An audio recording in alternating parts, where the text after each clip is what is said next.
Before we get into today's story, be sure to like and subscribe. Thanks. It was September of 1982 when a wave of panic first overcame the Chicago suburb area. The panic began when, seemingly out of nowhere, a 12-year-old girl by the name of Mary Kellerman passed away. Initially, the alarm was only out of the mystery of a young girl dying so suddenly. That was until Adam Janus passed away, and then Adam's sister-in-law Teresa, and then his brother Stanley. Then came the deaths of Mary McFarland, Paula Prince, and Mary Reiner. Upon the revelation that each of the individuals had consumed Tylenol and each lost their lives to a fatal dose of cyanide, it was apparent that Chicago was facing a bioterrorism attack like never before seen, and the perpetrator was a serial killer steadfast on taking the lives, hiding behind the guise of one of the Johnson & Johnson Company's most popularly consumed products. This is the story of the 1982 Tylenol tampering murders.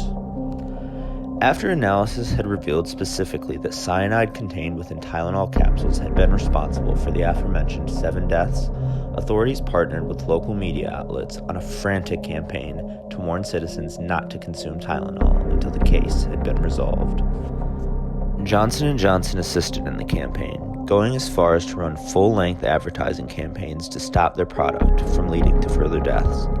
Thankfully, no further lives were lost as a result of this swift response. However, the question still remained: how did this happen, and who was responsible? Police were able to rule out individuals within the manufacturing plants, as each of the tampered-with bottles of Tylenol had originated in different production facilities. Furthermore, each of the reported fatalities had occurred within the Chicago area, meaning that the culprit did not have access to nationwide distribution chains. It was concluded that whoever had poisoned the pills had walked into retail outlets in order to carry out their plot. In total, 8 bottles were determined to have been tampered with. 5 of these led to fatalities, and 3 were caught prior to being purchased. The case was beginning to run cold when a man by the name of James William Lewis was found to be the author of a letter sent to Johnson & Johnson during the height of the Tylenol scare. He and his wife, though residing in New York at the time, demanded $1 million from the corporation in order to prevent further tampering. It was later reported in 2009 that the Department of Justice had concluded that James William Lewis had enacted the crimes, but lacked the necessary evidence to charge him with those crimes.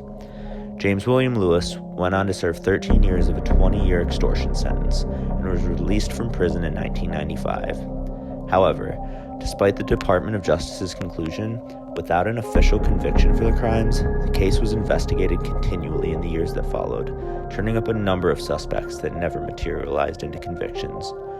Almost 30 years after the first reported death in 1982, the case was officially reopened. Upon a reopening of the case, the FBI requested DNA samples from the Unabomber, Ted Kaczynski, in connection to the Tylenol murders.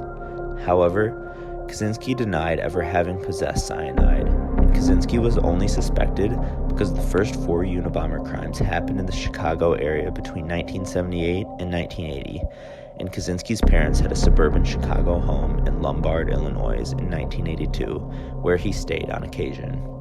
This too, despite being arguably the most promising lead in years, never materialized.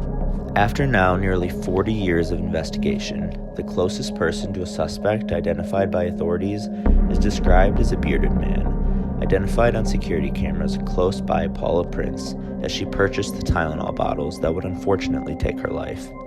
The bearded man has never been identified, and there is currently no official named suspect for the Tylenol tampering murders.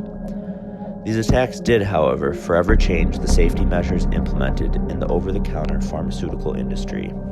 Things such as tamper-resistant packaging, induction seals, and improved quality control methods were developed, and tampering was deemed a federal-level criminal offense.